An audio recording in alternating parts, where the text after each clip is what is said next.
国际消息来看，美国讲为着打击毒品，是派这军舰进驻加勒比海。不过，这就引起附近的国家委内瑞拉抗议。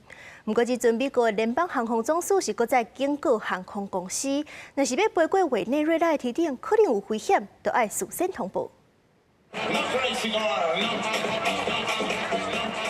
随音乐制造摇来摇去跳舞，委内瑞拉总统马杜罗利伊伫首都卡拉卡斯举行的聚会上，心情特别好。若是家己跳舞，也甲第一附近西西里亚伫台顶同齐跳舞。2月外都是委内瑞拉的学生节，迄日伫总统府前举行学生大游行，大批学生高度参与。马杜罗也趁势将活动甲美国最近来的紧张关系挂钩，佮直接用英文演说，呼吁甲美国的关系爱和平，而毋是战争。The United States, listen to me. The people in the United States, they listen to me. Dialogue. Yes. Peace. Yes.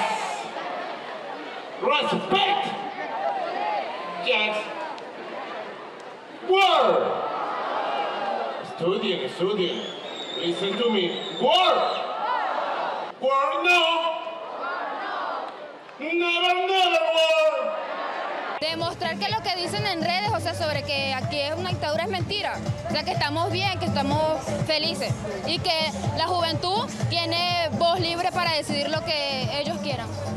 不过，美国联邦航空总署 FAA 讲一日，有经几啊间美国航空公司航班飞过委内瑞拉顶面，可能会面临潜在危险。佮要求航班飞过美国顶面，至少要提前72点钟通报。